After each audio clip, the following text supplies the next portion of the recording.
नमस्कार श्रोताओं। और बहुत बहुत स्वागत है हमारी इस नई विस्तृत चर्चा में।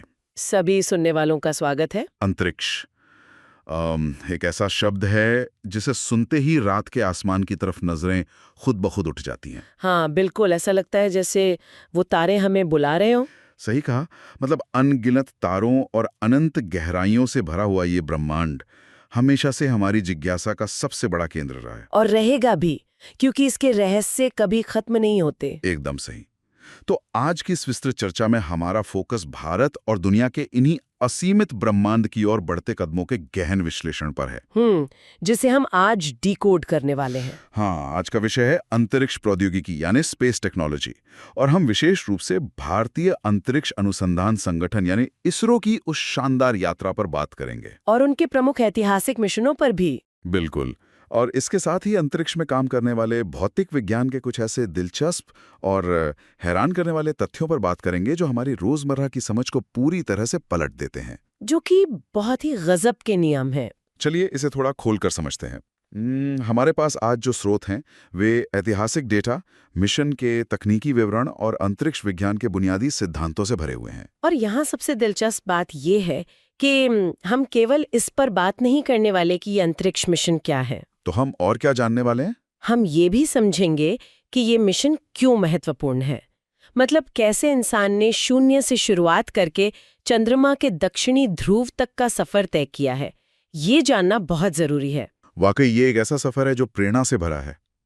तो इस सफर की शुरुआत एक बहुत ही खास तारीख से करते हैं। 15 अगस्त वाली तारीख। हाँ, 15 अगस्त 1969।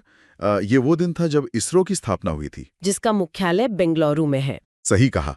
और जब हम इसरो की बात करते हैं तो तिरुवनंतपुरम के विक्रम साराभाई अंतरिक्ष केंद्र यानी वीएसएससी का जिक्र जरूर आता है। और साथ ही श्रीहरिकोटा के प्रक्षेपण केंद्र का भी। बिल्कुल।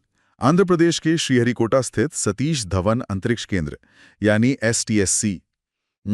वैसे एक विशेष तथ्य ये है कि 2002 में इसका नाम इसरो के पूर्व अध्यक्ष सतीश धवन के सम्मान में बदला गया था। हाँ, उससे पहले इसे किसी और नाम से जाना जाता था। ये बहुत ही सम्मानजनक कदम था। और अगर हम शुरुआती संघर्षों की बात करें तो भारत का पहला उपग्रह आर्यभट्ट था, जिसे 1975 में भेजा गया था। महान खगोलविद आर्यभट्ट के नाम पर। बिल्कुल। लेकिन उसे हमने सोवियत संघ की मदद से भेजा था। हमारे पास अपना रॉकेट नहीं था। लेकिन भारत यहीं नहीं रुका। 18 जुलाई 1980 को भारत ने एक बहुत बड़ा मील का पत्थर हासिल किया। वो SLV-3 वाला मिशन ना? एकदम सही। भारत ने अपने पहले स्वदेशी प्रक्षेपण यान SLV-3 की मदद से रोहिणी यानी RS-1 उपग्रह को सफलतापूर्वक कक्षा में स्थापित किया। मतलब हमने दिखा दिया कि हम खुद भी ये कर सकते हैं। हाँ, वो हमारी आत्मनिर्भरता की पहली बड़ी उड़ान थी। फिर 1988 में भारत का पहला remote sensing satellite IRS-1A launch हुआ, जिसे कजाकिस्तान के बैकुनूर से लॉन्च किया गया था। और मौसम उपग्रहों के मामले में एक बहुत ही भावुक कर देने वाला तथ्य भी है। आप कल्पना चावला वाले उपग्रह की बात कर रहे हैं। हाँ, 2002 में लॉन्च किए गए पहले मौसम उपग्रह मेटासैट का नाम बदल दिया गया था। अमेरिकी अंतरिक्ष वैज्ञानिक स्वर्गीय कल्पना चावला की याद में। बिल्कुल, उसे कल्पना 1 नाम दिया गया। ये सच में एक बहुत ही सुंदर श्रद्धांजलि थी। सच में वो एक बहुत ही भावुक पल था पूरे देश के लिए। यहाँ बात सच में बहुत दिलचस्प हो जाती है जब हम मंगलयान यानी मार्स ऑर्बिटर मिशन की बात करते हैं। हाँ। जिसे प्यार से मॉम भी कहा जाता है। हाँ, 5 नवंबर 2013 को PSLV C-25 द्वारा इसे लॉन्च किया गया था। और इसी मिशन ने भारत को इतिहास के पन्नों में अमर कर दिया। बिल्कुल। भारत पहले ही प्रयास में मंगल की कक्षा में पहुंचने वाला दुनिया का पहला और एशिया का पहला देश बना। ये कोई छोटी उपलब्धि नहीं थी। सीमित संसाधनों में ऐसा करना किसी चमत्कार से कम नहीं था। और इसके बाद तो जैसे चंद्रयान मिशनों ने चांद को देखने का हमारा नजरिया ही बदल दिया। अगर हम चंद्रयान 1 की बात करें जो 2008 में लॉन्च हुआ था। हाँ। उसने तो चांद की 95% से अधिक सतह का नक्शा ही बना डाला था। और सिर्फ नक्शा ही नहीं, उसके उपकरणों ने चांद पर टाइटेनियम और कैल्शियम जैसे खनिजों की पुष्टि भी की थी। और पानी के संकेत भी दिए थे। उसी कड़ी में नासा के सोफिया टेलीस्कोप का जिक्र करना बहुत जरूरी है, जिसने चंद्रमा के दक्षिणी गोलार्ध के क्लैवियस क्रेटर में पानी के अणुओं यानी H2O की बिल्कुल स्पष्ट पुष्टि की है। मतलब चांद पर पानी होना भविष्य के लिए बहुत बड़ी उम्मीद है। बिल्कुल। और इसी खोज को आगे बढ़ाने के लिए 2019 में चंद्रयान-2 लॉन्च हुआ। जिससे हमारे सबसे ताकतवर रॉकेट GSLV Mk3 M1 द्वारा भेजा गया था। हाँ, और इस मिशन में प्रज्ञान रोवर भी था। वो छोटा सा रोबोटिक वाहन? जी, 27 किलो का 6 पहियों वाला वाहन जो 50 वॉट की सौर ऊर्जा से चलता था। हालांकि उसकी सॉफ्ट लैंडिंग नहीं हो पाई थी, लेकिन फिर चंद्रयान-3 ने वो कर दिखाया। 23 अगस्त 2023 का वो दिन मुझे आज भी याद है। अब तो उस दिन को राष्ट्रीय अंतरिक्ष दिवस के रूप में मनाया जाता है। हो भी क्यों ना, विक्रम लैंडर और प्रज्ञान रोवर की वो सॉफ्ट लैंडिंग एकदम सटीक थी। और लैंडिंग के बाद जो विज्ञान वहां हुआ वो सच में कमाल था। हाँ, प्रज्ञान रोवर पर लगे एपीएक्सिस पेलोड ने चांद की सतह पर सल्फर की मौजूदगी का पक्का पता लगाया। और शायद एल्यूमिनियम और सिलिकॉन भी मिले थे। बिल्कुल, एल्यूमिनियम, सिलिकॉन और आयरन का भी पता चला। और उधर विक्रम लैंडर पर लगे इल्सा पेलोड ने भूकंपीय गतिविधियों को मापा, जिसे हम मूनक्वेक कह सकते हैं। एकदम सही। उसने चांद की जमीन के अंदर की हलचल को रिकॉर्ड किया। और वैसे ये अंतरिक्ष की रेस अब सिर्फ 1 या 2 देशों तक सीमित नहीं है। हाँ, चीन और रूस भी इसमें बहुत आगे है। बिल्कुल, चीन के मंगल रोवर झुरोंग ने भी मंगल पर बहुत काम किया है और रूस ने भी अपना लूना 25 मिशन चंद्रमा के लिए भेजा था। अगर हम इसे बड़ी तस्वीर से जोड़कर देखें तो ये तकनीक सिर्फ दूसरे ग्रहों को जानने के लिए नहीं है। तो इसका और क्या फायदा है? ये हमारी पृथ्वी को बचाने के काम आ रही है, जैसे नासा और इसरो का संयुक्त मिशन निसार। निसार मतलब सिंथेटिक अपर्चर रेडार? हाँ, ये रडार हर 12 दिन में पूरे ग्लोब का एक बहुत ही सटीक नक्शा बनाएगा। हर 12 दिन में पूरी पृथ्वी का नक्शा? बिल्कुल, ताकि प्राकृतिक खतरों, समुद्र के स्तर और इकोसिस्टम में हो रहे बदलावों को बारीकी से समझा जा सके। ये तो बहुत ही शानदार है, मतलब अंतरिक्ष से पृथ्वी की सुरक्षा। और तकनीक की बात करें तो इसरो का प्रभा सॉफ्टवेयर भी बहुत खास है। प्रभा सॉफ्टवेयर ये किस काम आता है? ये अंतरिक्ष वाहनों की एरोडायनेमिक डिजाइनिंग के लिए इस्तेमाल होता है, ताकि ये समझा जा सके कि हवा रॉकेट पर कैसे दबाव डालेगी। अब हवा और रॉकेट से मुझे एक बहुत ही बुनियादी सवाल याद आ रहा है। अंतरिक्ष में चीजें काम कैसे करती हैं? मैं समझाती हूँ, आप क्या पूछना चाहते हैं? मेरा मतलब है कि जेट इंजन और रॉकेट में क्या अंतर है? हम जेट इंजन से अंतरिक्ष में क्यों नहीं जा सकते? ये भौतिकी का एक बहुत ही सीधा नियम है। देखिए, जेट इंजन हवा की ऑक्सीजन खींचकर काम करते हैं। मतलब उन्हें सांस लेने के लिए हवा चाहिए? बिल्कुल, और अंतरिक्ष में हवा नहीं है, वहाँ वैक्यूम है, इसलिए वे अंतरिक्ष में नहीं उड़ सकते। तो रॉकेट कैसे उड़ते हैं? रॉकेट अपना खुद का ईंधन और उसे जलाने के लिए जरूरी ऑक्सीजन दोनों साथ लेकर उड़ते हैं। तरल हाइड्रोजन और तरल ऑक्सीजन के रूप में? हाँ, और यही क्रायोजेनिक तकनीक काम आती है। क्रायोजेनिक मतलब बहुत ही कम तापमान?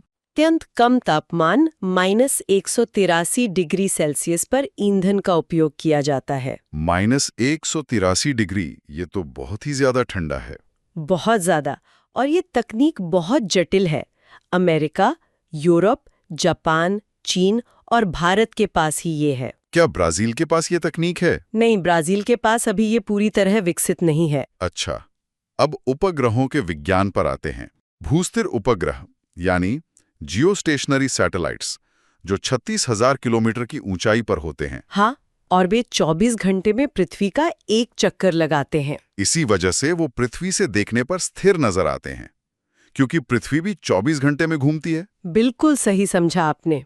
अब मेरे दिमाग में एक बहुत ही मजेदार सवाल आ रहा है। पूछिए, क्या सवाल है? अगर उस 36,000 किलोमीटर की ऊंचाई पर उड़ते हुए अंतरिक्ष यान से कोई अंतरिक्ष यात्री एक गेंद बाहर अंतरिक्ष में गिरा दे, तो क्या होगा? क्या वो गेंद पृथ्वी पर गिरेगी? नहीं, वो गेंद नीचे नहीं गिरेगी। तो वो कहाँ जाएगी? वो गेंद उसी यान की तरह पृथ्वी के चक्कर लगाने लगेगी।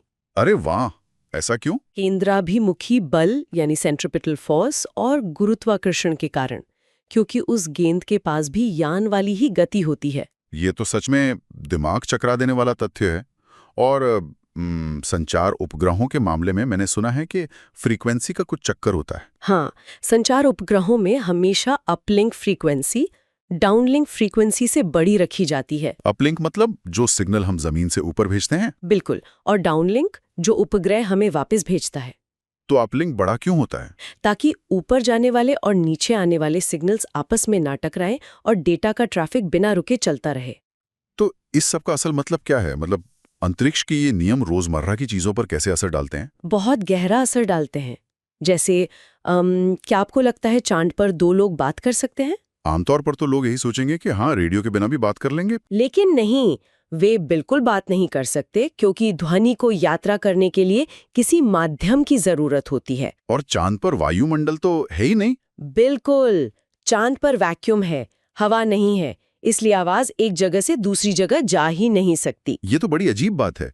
और क्या अंतरिक्ष में आग भी अलग तरह से जलती है? हाँ, अगर आप अंतरिक्ष में मोमबत्ती जलाएं तो लौ वैसी आंसू के आकार की नहीं बनेगी जैसी पृथ्वी पर बनती है। तो फिर वो कैसी दिखेगी? वो एक नीली गोल गेंद जैसी दिखेगी। गोल गेंद? लेकिन क्यों? क्योंकि पृथ्वी पर गुरुत्वाकर्षण की वजह से गर्म हवा ऊपर उठती है और ठंडी हवा नीचे आती है, जिसे कन्वेक्शन कहते हैं। और अंतरिक्ष में गुरुत्वाकर्षण ना होने से ऐसा कुछ नहीं होता? सही कहा, गुरुत्वाकर्षण के बिना हवा का ऐसा कोई बहाव नहीं होता, इसलिए लौ गोल रहती है। और खाने पीने का क्या? अंतरिक्ष यात्री खाना कैसे खाते हैं? वे बहुत ही खास तरीके से खाते हैं। अगर वे साधारण ब्रेड खाएंगे तो उसके टुकड़े हवा में तैरने लगेंगे, जो खतरनाक हो सकता है। तो वे क्या खाते हैं? वे क्लोरेला नाम के शैवाल या एल्गी का पेस्ट एक ट्यूब से सीधे मुंह में दबाकर खाते हैं। क्लोरेला पेस्ट ट्यूब से? ये तो किसी साइंस फिक्शन फिल्म जैसा लगता है। हाँ, लेकिन अंतरिक्ष में जिंदगी कायम रखना बहुत बड़ी चुनौती है। और क्या आपको पता है कि अंतरिक्ष में जाने वाला पहला जीवित प्राणी कौन था? कोई इंसान तो नहीं था, इतना मुझे याद है। सही, वो एक कुतिया थी जिसका नाम लाइका था। लाइका? उसे कब भेजा गया था? 1957 में सोवियत संघ के स्पुतनिक रॉकेट में उसे भेजा गया था। वो सच में अंतरिक्ष अन्वेषण की एक बहुत बड़ी और भावुक कर देने वाली शुरुआत थी। और इंसानों ने भी बहुत लंबे समय तक अंतरिक्ष में रहने के रिकॉर्ड बनाए हैं। जैसे नासा के मार्क वेंदे है। बिल्कुल, उनका 355 दिनों की सबसे लंबी सिंगल स्पेस फ्लाइट का रिकॉर्ड है। 355 दिन जीरो ग्रेविटी में? ये तो शारीरिक रूप से बहुत ही थका देने वाला होगा। और जब हम असीमित जिज्ञासा और इंसान के जज्बे की बात करते हैं तो विश्व प्रसिद्ध वैज्ञानिक स्टीफन हॉकिंग को कैसे भूल सकते हैं? हाँ, जो ब्लैक होल और ब्रह्मांड के रहस्य सुलझाते थे। सोचिए, 3 दशक तक वे मोटर न्यूरॉन डिजीज के कारण लकवाग्रस्त रहे। वे चल फिर नहीं सकते थे। लेकिन उनका दिमाग पूरे ब्रह्मांड की यात्रा करता था। और 2007 में उन्होंने शून्य गुरुत्वाकर्षण यानी जीरो ग्रेविटी की उड़ान भी भरी। वो पल सच में इंसान की असीमित जिज्ञासा और अडिग इच्छा शक्ति का सबसे बड़ा प्रतीक है। बिल्कुल, शरीर की सीमाएं उनके सपनों को नहीं रोक पाईं। तो आज हमने देखा कि आर्यभट्ट की उस पहली उड़ान से लेकर चंद्रयान 3 की सफल लैंडिंग तक का सफर कैसा रहा है। और अंतरिक्ष विज्ञान के उन अनोखे नियमों को भी समझा। बिल्कुल, जेट इंजन अंतरिक्ष में क्यों नहीं उड़ते, मोमबत्ती गोल क्यों जलती है और गुरुत्वाकर्षण के बिना चीजें कैसे काम करती हैं, ये सब तथ्य सच में सुनने वालों की अंतरिक्ष के प्रति सोच को बदल देंगे। और ये सब एक बहुत ही महत्वपूर्ण सवाल खड़ा करता है। कैसा सवाल?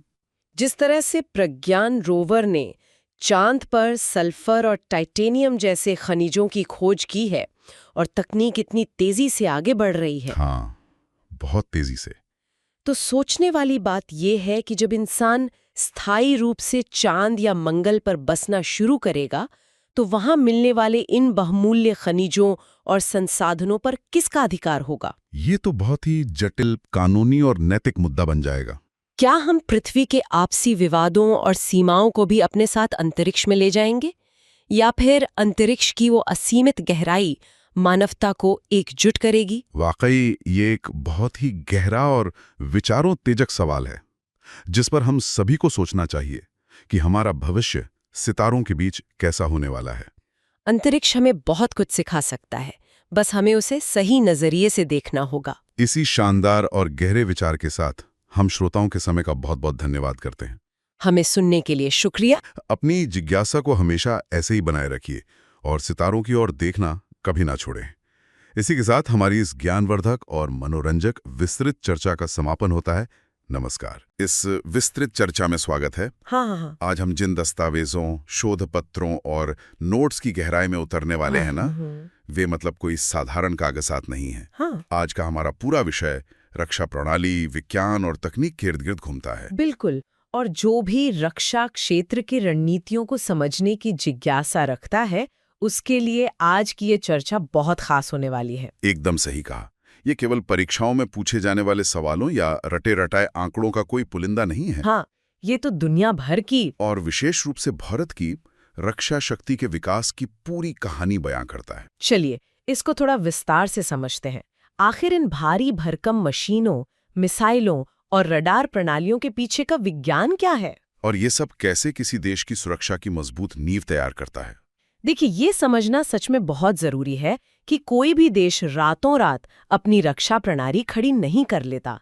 इसके पीछे दशकों का विज्ञान होता है। हम अनगिनत परीक्षण। हाँ, और बेहद जटिल कूटनीति काम कर रही होती है। अक्सर चर्चा केवल हथियारों के आकार या उनकी मारक क्षमता तक सीमित रह जाती है, लेकिन असली कहानी इस बात में छिपी है कि ये तकनीक काम कैसे करती है और भू-राजनीतिक स्तर पर इसका रणनीतिक महत्व क्या है। सही बात है। जब हम क्या से आगे बढ़कर क्यों और कैसे पर ध्यान केंद्रित करते हैं, तभी रक्षा क्षेत्र की असली तस्वीर उभर कर सामने आती है। और कैसे की बात आते ही अगस्त 2025 की वो घटना जहन में ताज़ा हो जाती है जिसने पूरी दुनिया के रक्षा विशेषज्ञों का ध्यान खींचा था। आप उस ओडिशा तट वाले परीक्षण की बात कर रहे हैं ना? बिल्कुल।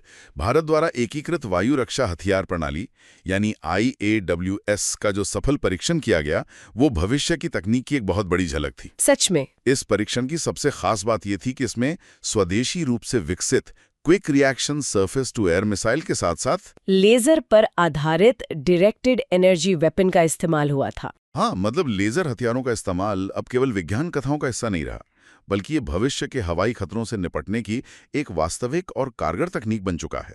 लेजर तकनीक या डायरेक्टेड एनर्जी वेपन का युद्ध के मैदान में आना रणनीतिक रूप से एक बहुत बड़ा बदलाव है। पारंपरिक गोलियों या मिसाइलों के खत्म होने का डर हमेशा रहता है, जाहिर है। लेकिन जब तक एक लेजर सिस्टम को ऊर्जा मिल रही है, उसके पास गोला बारूद की कोई कमी नहीं होती। जब हम IAWS जैसे किसी अभेद्य वायु रक्षा कवच की बात करते हैं, तो अनायासी इजराइल के आयरन डोम का उदाहरण सामने आ जाता है। आयरन डोम, उसकी कार्यप्रणाली समझना अपने आप में बहुत दिलचस्प है। बिल्कुल, ये कोई एक मशीन नहीं है, बल्कि रडार, कंप्यूटर और इंटरसेप्टर मिसाइलों का एक पूरा नेटवर्क है। जब दुश्मन कोई रॉकेट दागता है तो रडार तुरंत उसे पकड़ लेता है। स्मार्ट। लेकिन अगर वो किसी आबादी वाले इलाके की तरफ जा रहा है तो सिस्टम तुरंत अपनी एक मिसाइल छोड़ता है जो उस रॉकेट को 4 से 70 किलोमीटर की दूरी के बीच हवा में ही नष्ट कर देती है। हवा में ही खतरे को भांप लेना और उसे राख कर देना, ये किसी जादू से कम नहीं लगता। हाँ, और दिलचस्प बात यह है कि हालांकि आयरन डोम को इजराइल की राफेल एडवांस डिफेंस सिस्टम्स और इजराइल एरोस्पेस इंडस्ट्रीज ने मिलकर बनाया है, लेकिन इसके विकास में संयुक्त राज्य अमेरिका की आर्थिक और तकनीकी मदद की एक बहुत बड़ी भूमिका रही है। ये दिखाता है कि कैसे दो देश मिलकर एक ऐसी तकनीक बना सकते हैं जो युद्ध का रुख बदल दे। बिल्कुल। लेकिन अगर आसमान में राख करने की बात हो ही रही है, तो भारत के रक्षा अनुसंधान एवं विकास संगठन यानी DRDO की उपलब्धियों को कैसे दरकिनार किया जा सकता है? बिल्कुल नहीं किया जा सकता। भारत के पास Pinaka multi barrel rocket launcher प्रणाली है। इसका नाम भगवान शिव के धनुष पर रखा गया है, जो इसके काम करने के तरीके को बिल्कुल सटीक रूप से दर्शाता है। पिनाका का नाम सच में इसके विध्वंसक स्वरूप के अनुकूल है।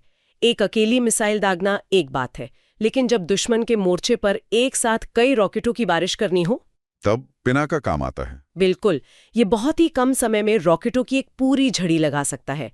ये प्रणाली उस समय बहुत कारगर होती है जब किसी बड़े इलाके को एक साथ निशाना बनाना हो।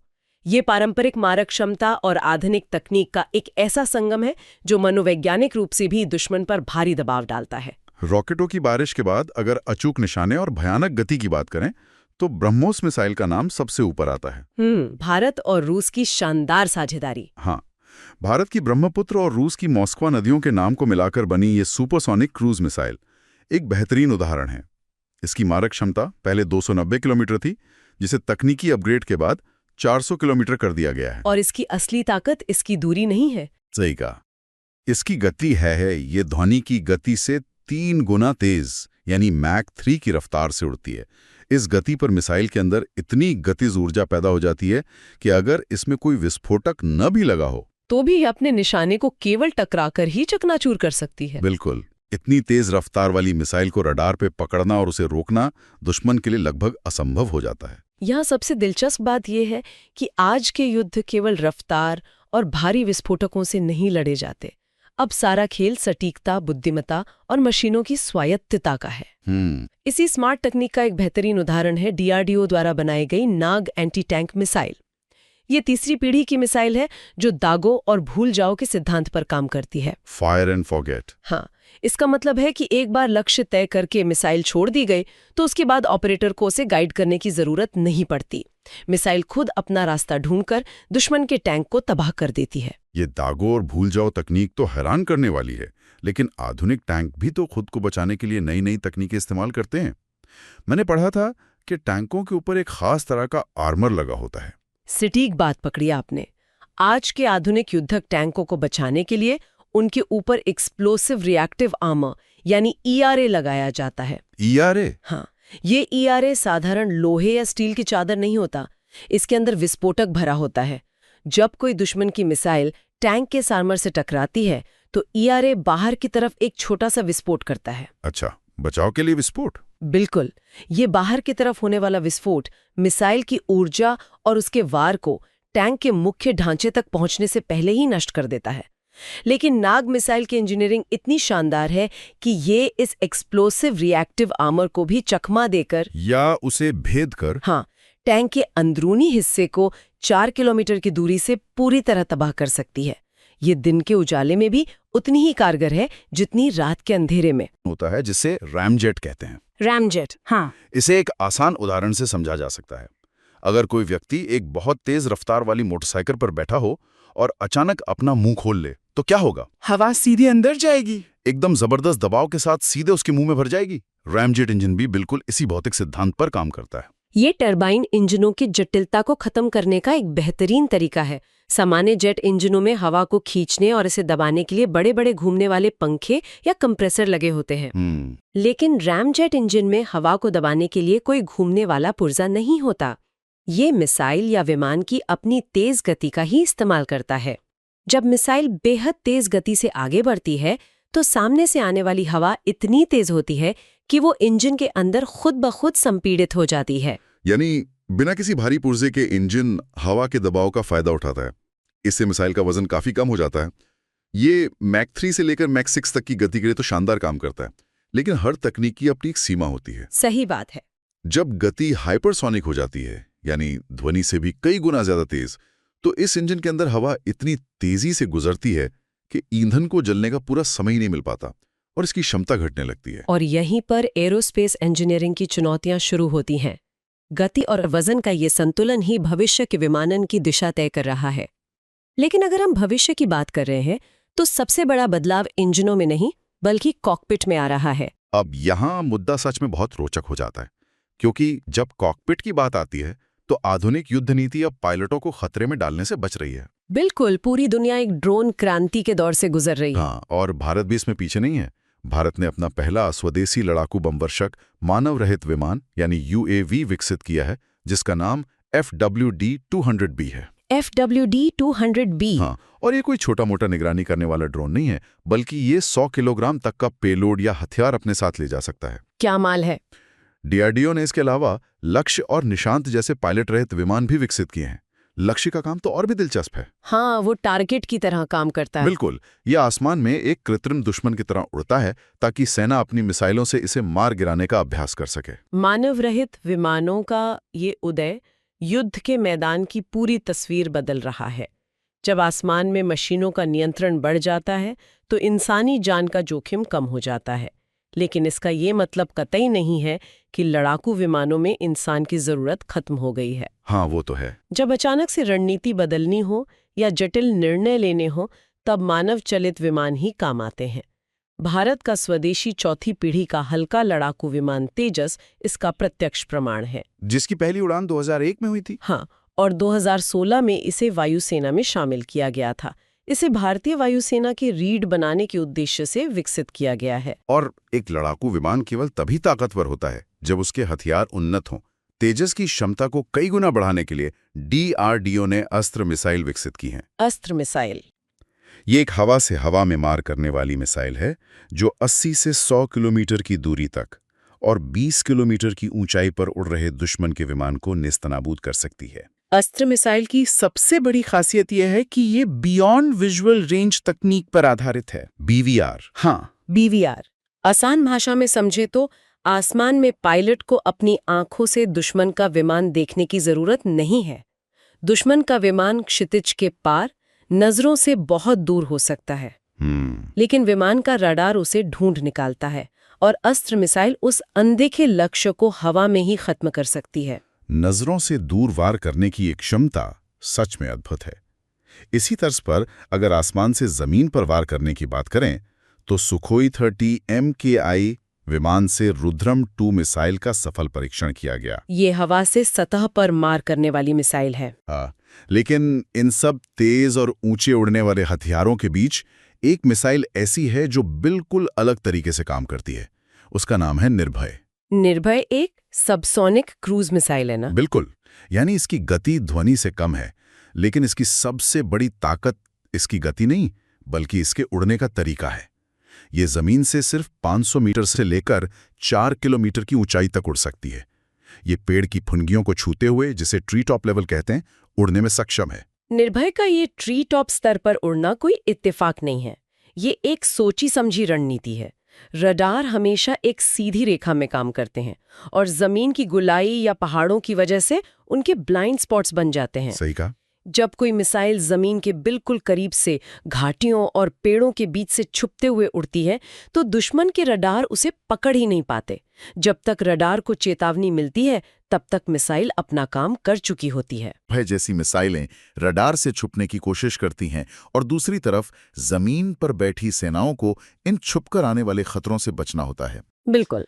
जमीन पर भारतीय सेना की ताकत केवल मिसाइलें नहीं हैं, बल्कि स्वदेशी अर्जुन टैंक और T-90S भीष्म जैसे भारी भरकम युद्धक टैंक भी हैं, जो 2004 में सेना में शामिल हुए थे। लेकिन इन टैंकों को भी तो आसमान से छुपकर आने वाले खतरों से बचाना होगा ना? यहीं पर काम आता है इंद्रा रडार। ये विशेष रूप से उन दुश्मन विमानों या मिसाइलों को पकड़ने के लिए डिजाइन किया गया है जो रडार से बचने के लिए जमीन के बहुत करीब उड़ने की कोशिश करते हैं। ये 90 किलोमीटर दूर से ही ऐसे खतरों को भांप सकता है। किसी भी रक्षा प्रणाली में बचाव के तरीके उतने ही उन्नत होने चाहिए जितने कि हमले के। और जब हम जमीन और आसमान की रक्षा की बात कर रहे हैं तो समंदर को कैसे भूल सकते हैं? समंदर की रणनीति भी बहुत जटिल है। नौसेना की रणनीति केवल युद्धपोत और पनडुब्बियां तैनात करने तक सीमित नहीं है। युद्ध चाहे जमीन पर हो या समंदर में, वो रसद और लॉजिस्टिक्स के बिना नहीं जीता जा सकता। लॉजिस्टिक्स। इसी लॉजिस्टिक्स का एक बहुत अहम हिस्सा है INS शक्ति फ्लीट टैंकर। इसे इटली की एक कंपनी ने बनाया है और ये नौसेना के बेड़े के साथ साथ चलता है। ये एक बहुत ही व्यावहारिक पहलू है जिसे अक्सर नजरअंदाज कर दिया जाता है। एक युद्धपोत कितना भी शक्तिशाली क्यों ना हो, अगर बीच समंदर में उसका ईंधन या गोला बारूद खत्म हो जाए तो वो करोड़ों की मशीन सिर्फ एक तैरता हुआ लोहे का टुकड़ा बनकर रह जाएगी। बिल्कुल सही। INS शक्ति जैसे जहाज युद्धपोतों को बीच समंदर में ही ईंधन, पानी और हथियार मुहैया कराते हैं ताकि उन्हें बार बार बंदरगाह पर ना लौटना पड़े। रसद की आपूर्ति किसी भी नौसेना की रीढ़ होती है, लेकिन समंदर की गहराइयों में एक और ऐसी शक्ति छिपी होती है जो किसी भी देश की सुरक्षा की अंतिम गारंटी मानी जाती है, परमाणु हथियार। The nuclear triad. हाँ, रक्षा नीतियों में इस सिद्धांत को न्यूक्लियर ट्रायड कहा जाता है। इसका अर्थ है किसी देश की जमीन, हवा और समंदर तीनों ही जगहों से परमाणु हमला करने की क्षमता। और भारत के पास ये ट्रायड क्षमता मौजूद है। बिल्कुल। जमीन से प्रहार करने के लिए अग्नि 2 जैसी मिसाइलें हैं जिनकी मारक क्षमता 2000 से लेकर 3500 किलोमीटर तक है। आसमान से हमला करने के लिए विशेष रूप से तैयार किए गए लड़ाकू विमान हैं। और इस ट्रायड का सबसे महत्वपूर्ण और गुप्त हिस्सा समंदर के नीचे रहता है। पनडुब्बी से दागी जाने वाली बैलिस्टिक मिसाइल, जिसका नाम K-15 सागरिका है। इसे 750 किलोमीटर की रेंज के साथ INS अरिहंत परमाणु पनडुब्बी पर तैनात किया गया है।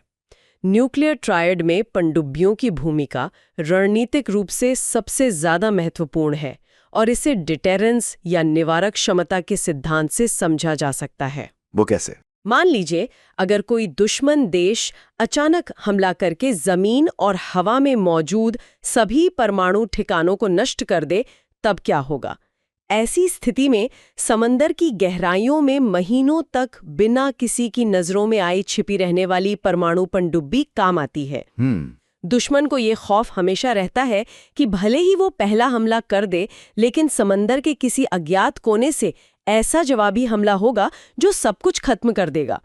यही खौफ म्यूचुअली अश्योर्ड डिस्ट्रक्शन सुनिश्चित करता है। और इसी के कारण कोई भी देश युद्ध शुरू करने से डरता है। बिल्कुल। ये सच में रोंगटे खड़े कर देने वाली भू राजनीति और इंजीनियरिंग है। जमीन, हवा और गहरे समंदर की गहराइयों को नापने के बाद अब जरा अंतरिक्ष की ओर नजर डालते हैं। अंतरिक्ष तो अब नया युद्ध का मैदान है। सही कहा। आज के समय में अंतरिक्ष केवल विज्ञान की खोजों का क्षेत्र नहीं रह गया है, यह सैन्य निगरानी का सबसे बड़ा मैदान बन चुका है। कृत्रिम उपग्रहों को ट्रैक करने और उनसे संपर्क बनाए रखने के लिए संचार प्रणालियों में डॉपलर प्रभाव का बड़े पैमाने पर इस्तेमाल होता है। डॉपलर प्रभाव भौतिकी का एक ऐसा नियम है जिसे हम रोजमर्रा की जिंदगी में भी महसूस करते हैं। इसे समझने के लिए एक सायरन बजाती हुई एम्बुलेंस की कल्पना की जा सकती है। हाँ, यह उदाहरण बहुत सटीक है। जब एम्बुलेंस तेजी से करीब आती है तो सायरन की आवाज बहुत तेज और तीखी सुनाई देती है, क्योंकि ध्वनि की तरंगें सिकुड़ जाती हैं। लेकिन जैसे ही वो दूर जाने लगती है, आवाज अचानक भारी हो जाती है, क्योंकि तरंगें फैलने लगती हैं। अंतरिक्ष में जमीन पर मौजूद केंद्रों और तेज गति से पृथ्वी का चक्कर लगा रहे उपग्रहों के बीच भी रेडियो तरंगों के साथ बिल्कुल ऐसा ही होता है।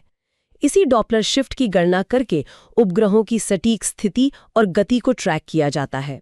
दशकों पहले जून 2004 में ही रूस ने कॉस्मोस 2406 नामक एक सैन्य उपग्रह लॉन्च कर दिया था, जो पूरी तरह से सौर ऊर्जा पर निर्भर था। अंतरिक्ष में नजर रखने की ये होड़ आज बहुत आगे निकल चुकी है। अगर हम इसे बड़े पैमाने पर देखें तो अंतरिक्ष, समंदर और जमीन पर इस पूरी तकनीकी विकास की यात्रा एक दिन में शुरू नहीं हुई। हर तकनीक के पीछे एक लंबा इतिहास है। बिल्कुल। भारत के परमाणु सफर को ही देख लीजिए।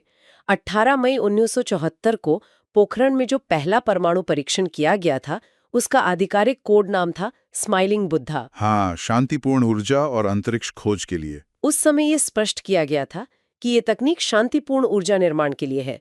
फिर लगभग 2 दशक बाद 1998 में पोखरण द्वितीय परीक्षण हुए, जिसने पूरी दुनिया की भू राजनीति को झकझोर कर रख दिया और भारत आधिकारिक तौर पर एक परमाणु शक्ति बन गया। ये दिखाता है कि कैसे रणनीतिक जरूरतें समय के साथ बदलती हैं। एकदम सही। ये सफर सच में अविश्वसनीय है।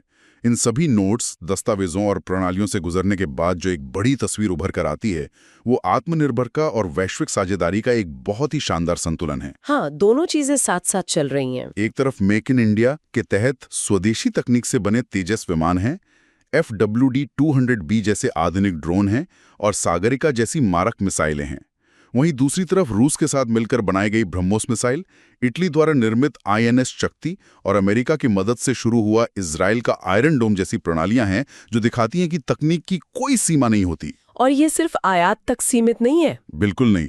हिंदुस्तान एरोनॉटिक्स लिमिटेड द्वारा बनाया गया ध्रुव हेलीकॉप्टर अब इक्वाडोर और मॉरिशस जैसे देशों को निर्यात भी किया जा रहा है। आधुनिक विज्ञान का विकास संभव नहीं है। और एक बहुत महत्वपूर्ण पहलू ये भी है कि रक्षा क्षेत्र के लिए किए गए शोध का सीधा फायदा आम नागरिकों को भी होता है। इस बात से इनकार नहीं किया जा सकता।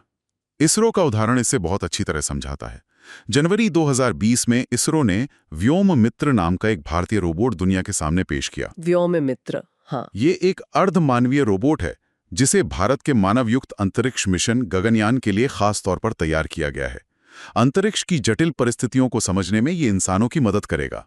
इसके अलावा नागरिक जीवन में ऊर्जा की जरूरतों को पूरा करने के लिए भी परमाणु तकनीक का उपयोग देखा जा सकता है। तारापुर संयंत्र की तरह। बिल्कुल। तारापुर परमाणु ऊर्जा संयंत्र की 540 मेगावाट इलेक्ट्रिक क्षमता वाली इकाई इसका जीवंत उदाहरण है कि कैसे विखंडन की शक्ति घरों को रोशन कर सकती है। तो आखिर इस सब का मतलब क्या है? इन भारी भरकम हथियारों, लेजर किरणों, रडार को चकमा देती मिसाइलों और अंतरिक्ष में घूमते उपग्रहों को समझने का सार क्या है? इसका सीधा सा अर्थ यह है कि विज्ञान और तकनीक, चाहे वे युद्ध के मैदान में इस्तेमाल हो या नागरिक जीवन को बेहतर बनाने में, अंततः एक देश के समग्र विकास, ऊर्जा सुरक्षा और उसकी संप्रभुता को सुनिश्चित करने के लिए है। बिल्कुल। रक्षा तकनीक केवल विनाश का साधन नहीं है, ये एक देश के विज्ञान और इंजीनियरिंग के चरम स्तर को दर्शाती है। ये उन हजारों वैज्ञानिकों के दिमागी कौशल का प्रमाण है जो प्रयोगशालाओं में बैठकर देश की सीमाएं सुरक्षित कर रहे हैं। ये एक महत्वपूर्ण सवाल खड़ा करता है। कैसा सवाल? जब आज से 2 दशक बाद की दुनिया की कल्पना की जाती है तो कई बातें जहन में आती हैं। अंतरिक्ष में जाने के लिए व्योम मित्र जैसे रोबोट तैयार हैं, आसमान में FWT-200B जैसे पूरी तरह से स्वदेशी बम वर्षक ड्रोन उड़ रहे हैं और लेजर आधारित हथियार सफलतापूर्वक काम कर रहे हैं। सही बात है। तो क्या भविष्य के युद्ध के मैदान में इंसानी सैनिकों की जरूरत हमेशा के लिए खत्म हो जाएगी?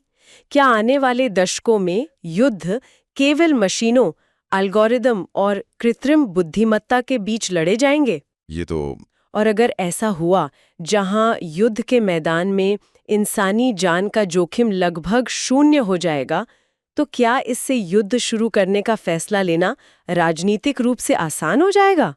क्या मशीनों के इस दखल का वैश्विक शांति पर कोई बहुत गहरा और अप्रत्याशित असर पड़ेगा? ये सवाल वाकई में झकझोर देने वाला है कि मशीनों के हाथों में सुरक्षा सौंपने की कीमत कहीं शांति खोकर न चुकानी पड़े। बिल्कुल। ये एक ऐसा विचार है जिस पर तकनीक, विज्ञान और नीति निर्माण से जुड़े हर व्यक्ति को बहुत गहराई से सोचना होगा। इन तकनीकों का भविष्य चाहे जो भी हो, आज की इस लंबी चर्चा से ये स्पष्ट है कि विज्ञान की इस तेज दौड़ में तकनीक हर दिन पुरानी हो रही है और नवाचार के नए दरवाजे खुल रहे हैं। जो लोग रक्षा विज्ञान को करीब से समझते हैं, वे जानते हैं कि ये केवल अतीत और वर्तमान के तथ्य नहीं है, बल्कि ये सीधे तौर पर आने वाले कल की तस्वीरों घेर रहे हैं। एकदम सही। इसी विचार के साथ रक्षा और तकनीक के इस जटिल लेकिन रोमांचक सफर पर हुई इस चर्चा को यहीं विराम दिया जाता है। दुनिया में घट रही तकनीकी क्रांतियों और रणनीतिक बदलावों पर नजर बनाए रखना ही जागरूक रहने का एकमात्र तरीका है। सभी का इस नई गहन चर्चा में बहुत बहुत स्वागत है। आज का हमारा जो विषय है वो विज्ञान का बहुत ही रोमांचक और शायद थोड़ा रहस्यमयी पहलू है। जेनेटिक इंजीनियरिंग और बायोटेक्नोलॉजी। बिल्कुल।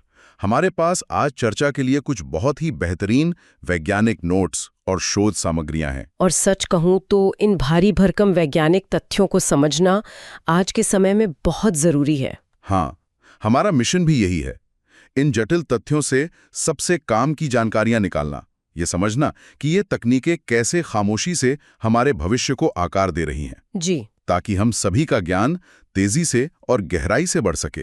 तो ठीक है, आइए इसे विस्तार से समझते हैं। बायोटेक्नोलॉजी की सबसे बड़ी खासियत ये है कि ये अब सिर्फ सफेद कोट पहने वैज्ञानिकों की किसी बंद प्रयोगशाला तक सीमित नहीं है। हाँ, मतलब अब ये हमारी रोजमर्रा की जिंदगी का हिस्सा है। बिल्कुल। हमारी खेती, अस्पताल और सच कहें तो भविष्य में मानव जाति के अस्तित्व से जुड़ चुकी है। ये भविष्य की भाषा है। सही कहा। और इस वर्तमान को समझने के लिए हमें इतिहास के कुछ बड़े मील के पत्थरों को देखना होगा, जो कि बहुत दिलचस्प है। अगर हम वैज्ञानिक खोजों का कालक्रम देखें तो शुरुआत 1928 से होती है, जब पेनिसिलिन की खोज हुई थी। हाँ, पहली एंटीबायोटिक।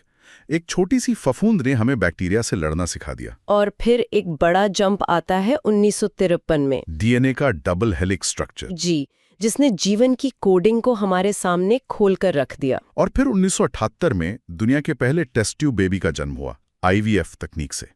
और अंततः 1996 में वो हुआ जिसे विज्ञान कथा माना जाता था, पहली क्लोन्ड भेड़, डॉली। अगर हम इसे व्यापक संदर्भ में देखें तो ये सिर्फ अलग-अलग तारीखें नहीं हैं। तो फिर क्या है? ये मानव क्षमता के विकास की कहानी है। हर खोज ने अगली खोज की नींव रखी। पेनिसिलिन ने दिखाया कि हम सूक्ष्म जीवों का उपयोग कर सकते हैं। डीएनए ने हमें जीवन का सोर्स कोड पढ़ना सिखाया। IVF ने जीवन निर्माण में थोड़ा नियंत्रण दिया। और डॉली ने साबित किया कि हम उस कोडिंग को कॉपी पेस्ट भी कर सकते हैं। बिल्कुल सटीक तरीके से, सब कुछ आपस में जुड़ा है। ये सच में हैरान करने वाला है। प्रकृति को समझने से लेकर उसे रीप्रोग्राम करने तक का सफर। जी। अब इस पूरी प्रक्रिया को समझने के लिए हमें कोशिका के अंदर की सूक्ष्म दुनिया में जाना होगा। एक बहुत दिलचस्प शब्द आता है, प्लाज्मिड। हाँ, प्लाज्मिड। इसे आसान भाषा में ऐसे समझते हैं कि मान लीजिए एक शहर से दूसरे शहर कोई नाजुक सामान भेजना है, तो एक डिलीवरी ट्रक चाहिए। एकदम सही। जेनेटिक इंजीनियरिंग में प्लाज्मिड उसी डिलीवरी ट्रक का काम करता है। ये बैक्टीरिया में पाया जाने वाला छोटा गोलाकार डीएनए है। जिसे वैज्ञानिक एक वाहक या वेक्टर के रूप में इस्तेमाल करते हैं। हाँ, जब कोई नया जीन किसी जीव में डालना होता है तो वे उसे प्लाज्मिड में लोड कर देते हैं। और वो प्लाज्मिड उसे दूसरी कोशिका में छोड़ आता है। बहुत ही सटीक उदाहरण है। शुक्रिया। वैसे कोशिका के भीतर और भी हिस्से हैं जो किसी फैक्ट्री की तरह काम करते हैं, जैसे राइबोसोम। हाँ, इसे प्रोटीन की फैक्ट्री कहा जाता है। शरीर की मरम्मत और विकास के लिए प्रोटीन यहीं बनता है। अच्छा, और माइटोकॉन्ड्रिया, उसे तो पावर हाउस कहते हैं। बिल्कुल, 1886 में ऑल्टमैन ने इसकी खोज की थी। पर ये पावर हाउस ऊर्जा बनाता कैसे है? हम जो भोजन खाते हैं उसका ऑक्सीकरण इसी माइटोकॉन्ड्रिया में होता है। मतलब भोजन को ऊर्जा में बदलना। जी, यह एक रासायनिक प्रक्रिया है, एक लगातार चलने वाला पावर प्लांट। कमाल है। खैर, कोशिका से बाहर निकलकर अब उस तकनीक पर आते हैं जिसने न्याय व्यवस्था को बदल दिया। आप डीएनए फिंगरप्रिंटिंग की बात कर रहे हैं? हाँ, और यहाँ एक गलतफहमी दूर करना बहुत जरूरी है। बहुत लोग सोचते हैं कि डीएनए फिंगरप्रिंटिंग बच्चे का लिंग जानने के लिए है, जो कि सरासर गलत है।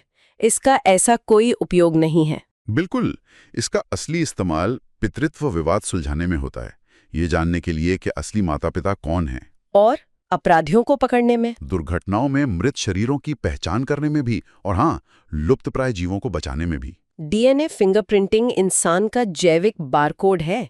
इससे 1984 में ब्रिटिश वैज्ञानिक एलेक जेफरीज ने विकसित किया था। और शायद तुरंत ही इसका इस्तेमाल भी होने लगा था। हाँ, 1983 के आसपास इंग्लैंड में एक हत्या का मामला सुलझाने में इसका उपयोग हुआ था। ये तो बहुत जल्दी था। जी, और भारत में लालजी सिंह को इसका जनक माना जाता है। लालजी सिंह। एक सवाल दिमाग में आता है कि इसके लिए नमूने या सैंपल्स कैसे लेते हैं? कई तरीके हैं। टीवी में तो एक बाल से लब पता कर लेते हैं। असल में सिर्फ टूटा बाल काफी नहीं है, जड़ों के साथ जो बाल होते हैं उनकी कोशिकाएं चाहिए। और क्या इस्तेमाल होता है? का छोटा सा कतरा भी काफी है। और इसी जेनेटिक पहचान से एक कदम आगे बढ़कर ह्यूमन जीनोम प्रोजेक्ट शुरू हुआ। जी, अक्टूबर 1990 में। इसे HGP रीड भी कहते हैं। इसका लक्ष्य क्या था? मानव के सभी जीनों का संपूर्ण मानचित्रण करना, पूरे शरीर का जेनेटिक नक्शा, ताकि समझ सकें कि कौन सा जीन किस बीमारी के लिए जिम्मेदार है। बिल्कुल। और इन नमूनों को रखने के लिए डीएनए बैंक बने। दुनिया का पहला डीएनए बैंक अमेरिका में खुला। और आपको जानकर गर्व होगा कि दुनिया का दूसरा और एशिया का पहला, हाँ, भारत के लखनऊ शहर में 2008 में स्थापित हुआ। ये बहुत बड़ी उपलब्धि है। बिल्कुल। और जब हम वैज्ञानिक चमत्कारों की बात कर रहे हैं तो यहाँ बात और भी दिलचस्प हो जाती है। क्लोनिंग। जानवरों की क्लोनिंग। हाँ, 1996 में जन्मी डॉली भेड़, पहली जीवित स्तनधारी जिसे जेनेटिक रूप से इंजीनियर किया गया। डॉक्टर इयान विल्मुट ने SCNT तकनीक से इसे बनाया था। सोमैटिक सेल न्यूक्लियर ट्रांसफर, ये कैसे काम करता है? आसान भाषा में, एक वयस्क कोशिका ली, उसका केंद्रक यानी डीएनए निकाला और उसे एक ऐसे अंडे में डाल दिया गया था जिसका अपना डीएनए हटा दिया गया था। बिल्कुल। फिर इलेक्ट्रिक शॉक देकर कोशिका को यकीन दिलाया गया कि वो एक भ्रूण है। वयस्क कोशिका से नया जीवन, जादू जैसा है। डॉली सिर्फ शुरुआत थी। इसके बाद 2009 में UAE में दुनिया का पहला क्लोन ऊंट बना। क्या नाम था उसका? इंजाज। और ईरान में हाना नाम की क्लोन बकरी बनी। और भारत ने भी तो इसमें सफलता पाई है। जी, 22 अगस्त 2010 को NDRI में डॉक्टर AK श्रीवास्तव के निर्देशन में क्लोन भैंस गरिमा 2 का जन्म हुआ। तो क्या इंसानों को भी क्लोन किया जा सकता है? ये तकनीकी रूप से खतरनाक और संवेदनशील है। मानव क्लोनिंग सफल नहीं हुई है। और उस पर रोक भी है ना? हाँ, 1998 के स्पेन समझौते के तहत मानव क्लोनिंग पर सख्त अंतर्राष्ट्रीय रोक है। सही है। खैर, जेनेटिक इंजीनियरिंग सिर्फ लैब में नहीं, खेती में भी है। जैसे ट्रिटिकेल अनाज। ट्रिटिकेल पहली मानव निर्मित अनाज प्रजाति है। स्वीडन और स्कॉटलैंड में गेहूं और राई को मिलाकर इसे बनाया गया। कृषि में बायोटेक का एक और शानदार उदाहरण है गोल्डन राइस। ये साधारण चावल नहीं है। नहीं, इसमें बीटा कैरोटीन बनाने वाला जीन डाला गया है जो शरीर में जाकर विटामिन ए बन जाता है। जी, इसे प्रोफेसर इंगो पॉट्रिकस और डॉक्टर पीटर बेयर ने बनाया था। ये अंधेपन की समस्या दूर करने में मददगार है। कमाल है। और ये बदलाव काफी पहले शुरू हो गया था। पहला ट्रांसजेनिक पौधा 1983 में ही बन गया था, तंबाकू का पौधा। बिल्कुल। अब अगर हम चिकित्सा विज्ञान की तरफ आएं, तो स्टेम सेल एक बड़ी क्रांति है। मूल कोशिकाएं। ये शरीर की ब्लैंक स्लेट होती हैं। हाँ, जो किसी भी अंग की कोशिका बन सकती हैं।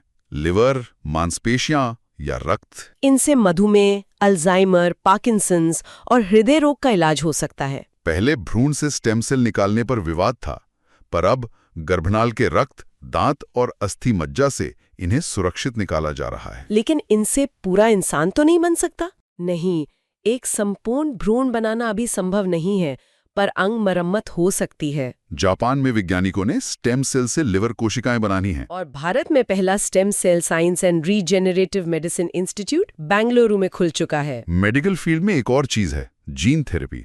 मैं पहले सोचता था कि इसमें खराब जीन को निकालकर फेंक देते हैं। ऐसा नहीं होता। जीन थेरेपी या जीन ऑगमेंटेशन में हम खराब जीन को हटाते नहीं हैं। बस उसकी भरपाई के लिए एक सही जीन डाल देते हैं, एक बैकअप जनरेटर की तरह। एकदम सही। और जेनेको प्रौद्योगिकी से तो हम गर्भ में ही आनुवंशिक बीमारियों का पता लगा सकते हैं। और कृत्रिम अंग भी हैं। जार्विक 7 के बारे में तो सबने सुना होगा। 1982 में विलियम जोहान कोल्फ और रॉबर्ट जार्विक का बनाया कृत्रिम हृदय, जो बार्नी क्लार्क नाम के व्यक्ति में लगाया गया और वो 112 दिन जिंदा रहे, मशीन के सहारे। और असली हृदय प्रत्यारोपण की बात करें तो 1967 में डॉक्टर क्रिश्चियन बर्नार्ड ने पहला सफल ऑपरेशन किया था। भारत में ये 3 अगस्त 1994 को हुआ, एम्स में डॉक्टर पी वेणुगोपाल के नेतृत्व में। जी, ये तो हुई इंसान की बात, पर पर्यावरण को बचाने में भी बायोटेक्नोलॉजी आगे है। Bio remediation? हाँ, यह पर्यावरण का प्राकृतिक सफाई अभियान है। जब प्रदूषण बढ़ता है तो कुछ खास सूक्ष्म जीवों का उपयोग होता है जो प्रदूषकों को खा जाते हैं। हाँ, और उन्हें कम हानिकारक पदार्थों में तोड़ देते हैं, बिना रसायनों के सफाई। लेकिन खेती में हम शाकनाशक या रसायनों का इस्तेमाल करते हैं, जैसे सोडियम क्लोरेट, 2,4-D, बूटाक्लोर और पैराकॉट, जो खरपतवार को तो नष्ट करते हैं पर पर्यावरण को नुकसान पहुंचाते हैं। इसलिए पौधों की विविधता बचाना जरूरी है। लखनऊ के बंतरा के प्लांट फील्ड जीन बैंक का काम यही है। प्रकृति का बैकअप ड्राइव, लुप्तप्राय पौधों का जेनेटिक ब्लूप्रिंट सुरक्षित रखना। बिल्कुल। अब तक हमने बहुत कुछ कवर किया, पर एक भविष्यवादी तकनीक है जो सब बदल सकती है, बायोचिप। इलेक्ट्रॉनिक चिप्स की जगह जैविक चिप्स। सोचिए, सिलिकॉन की जगह डीएनए, आरएनए और प्रोटीन की चिप। डीएनए में डेटा स्टोर करने की क्षमता असीमित है। 1 ग्राम डीएनए में दुनिया भर का डेटा आ सकता है। यह दिखाता है कि हम सिलिकॉन युग से जैविक युग की तरफ बढ़ रहे हैं। तो इस सब का असल मतलब क्या है? आज की इस चर्चा से साफ है कि बायोटेक्नोलॉजी सिर्फ एक विज्ञान नहीं है। ये हमारे भविष्य का ऑपरेटिंग सिस्टम है। जी, ये हमें बीमारियों से बचा रही है, पर्यावरण साफ कर रही है और फसलें बेहतर बना रही है। पेनिसिलिन से लेकर स्टेम सेल तक का सफर असाधारण रहा है। ये एक महत्वपूर्ण सवाल खड़ा करता है। क्या? हमने देखा कि हम स्टेम सेल से अंग बना सकते हैं और डीएनए से बायोचिप बना रहे हैं। तो अगर यह जैविक सामग्री और तकनीक का विलय ऐसे ही चलता रहा तो भविष्य में इंसान और मशीन के बीच की रेखा कहाँ जाकर खत्म होगी? क्या हम ऐसे जैविक कंप्यूटर देखेंगे जो इंसानी दिमाग की तरह सोचते हैं? ये सवाल सच में दिमाग को झकझोर देने वाला है। क्या कंप्यूटर को बिजली की जगह खाना देना पड़ेगा? सोचने वाली बात है। बिल्कुल। आज की इस चर्चा में हमारे साथ जुड़ने के लिए सभी का बहुत बहुत धन्यवाद। जी, धन्यवाद। हमें उम्मीद है कि इस सूक्ष्म लेकिन शक्तिशाली दुनिया ने आपके ज्ञान को नई दिशा दी होगी। अगली बार फिर मिलेंगे, तब तक के लिए नई चीजें सीखते रहिए। द डीप डाइव के एक और नए गहरे विश्लेषण में आज हम एक ऐसे विषय की परतें खोलने की कोशिश होगी जिसने मानव इतिहास की पूरी दिशा ही बदल के रख दी है। बिल्कुल सही कहा। हम बात कर रहे हैं कंप्यूटर और सूचना प्रौद्योगिकी की। और जब इस विषय से जुड़ी स्रोत सामग्री खंगाली जा रही थी ना, तो कुछ ऐसे तथ्य सामने आए जो एक पल के लिए यकीन करने में मुश्किल पैदा करते हैं। हाँ, जरा सोचिए, आज जिस कंप्यूटर माउस को हम अपनी उंगलियों पर नचाते हैं, वो दुनिया का सबसे पहला माउस किसी प्लास्टिक का नहीं था। वो पूरी तरह से लकड़ी का बना हुआ था। जी, लकड़ी का। और एक और हैरान करने वाली बात ये मिली कि अब इंटरनेट का डेटा सिर्फ तारों के जरिए नहीं, बल्कि रोशनी यानी लाइट के जरिए भी भेजा जा सकता है। ये वाकई दिलचस्प है। और ये सफर सिर्फ कुछ रोचक तथ्यों तक ही सीमित नहीं है। बिल्कुल नहीं। देखिए, यहाँ सबसे अहम बात यह है कि आज के समय में आईटी को सिर्फ एक मशीन की तरह नहीं देखा जा सकता। सही बात है। ये चर्चा किसी के लिए ही बहुत जरूरी है जो आज की दुनिया को समझना चाहता है, क्योंकि ये तकनीक अब हर इंसान के जीवन का आधार बन चुकी है। अर्थव्यवस्था हो या स्वास्थ्य सेवाएं, सब इसी पर टिका है। एकदम। इन छोटी छोटी ऐतिहासिक घटनाओं के पीछे एक बहुत बड़ी तस्वीर छिपी है। और आज के इस विश्लेषण का उद्देश्य भी यही है कि इस तकनीकी विकास की जड़ों को समझा जाए। तो चलिए फिर इस रोमांचक सफर की शुरुआत करते हैं। सबसे पहले बात गति और विशालता की। अरीमा यानी सुपर कंप्यूटर की दुनिया। आमतौर पर जो कंप्यूटर की बात होती है तो लोग डेस्कटॉप या लैपटॉप के बारे में सोचते हैं, लेकिन स्रोतों में भारत के सबसे तेज सुपर कंप्यूटर एरावत का खास जिक्र है। जी, एरावत PSAI। हाँ, जिसे CDAC पुणे में स्थापित किया गया है। और जो बात सबसे ज्यादा ध्यान खींचती है वो ये कि मई 2023 में दुनिया के टॉप 500 सुपर कंप्यूटरों की सूची में इसने 75वां स्थान हासिल किया था, जो कि एक बहुत बड़ी उपलब्धि है। और उसी सूची में अगर दुनिया के सबसे तेज सुपर कंप्यूटर को देखें तो वो एल कैपिटन है। L captain.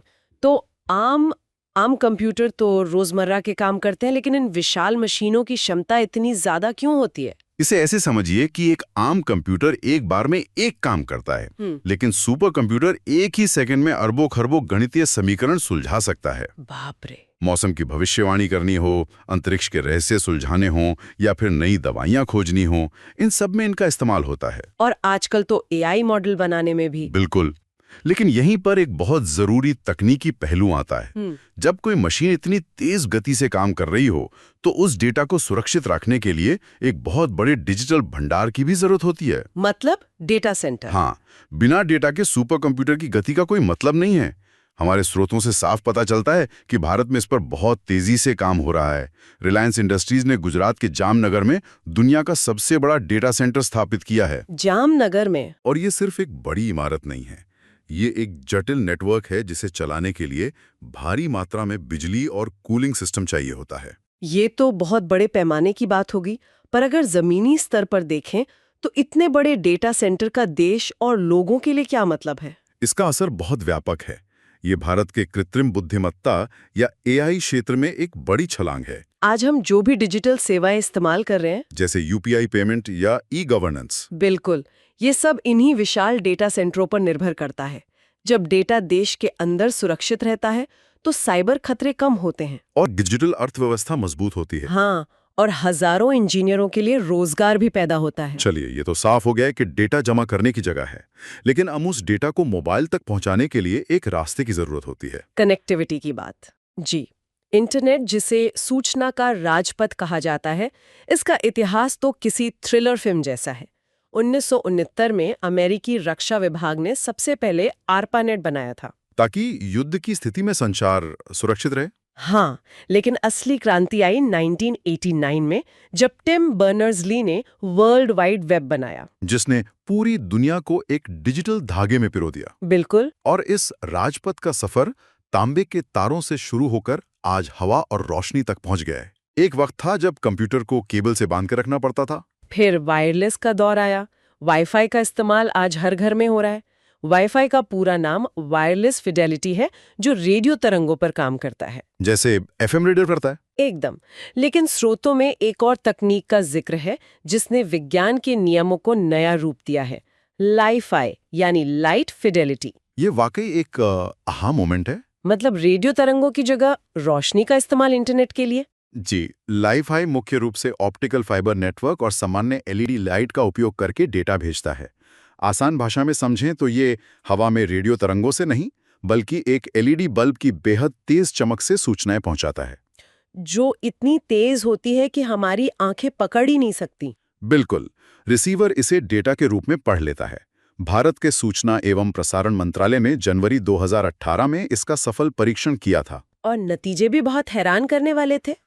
1 किलोमीटर के दायरे में 10 GB प्रति सेकंड की गति से डेटा भेजा गया। जी हाँ, 10 GB प्रति सेकंड। मतलब पलक झपकते ही पूरी हाई डेफिनेशन फिल्में डाउनलोड हो जाएं। लेकिन अगर ये रोशनी से चलता है तो क्या कमरे की लाइट बंद करने पर इंटरनेट टूट जाएगा, या बीच में कोई दीवार आ जाए तो? यही इसका सबसे दिलचस्प पहलू है। क्योंकि ये रोशनी पर निर्भर है, इसलिए इसे सीधे संपर्क या लाइन ऑफ साइट की जरूरत होती है। रोशनी दीवारों के आर पार नहीं जा सकती। बिल्कुल। पहली नजर में ये एक कमी लग सकती है, लेकिन साइबर सुरक्षा के मामले में ये इसका सबसे बड़ा वरदान है। कैसे? देखिए, रेडियो तरंगें दीवारों के पार जा सकती हैं, तो वाईफाई को हैक करना आसान होता है।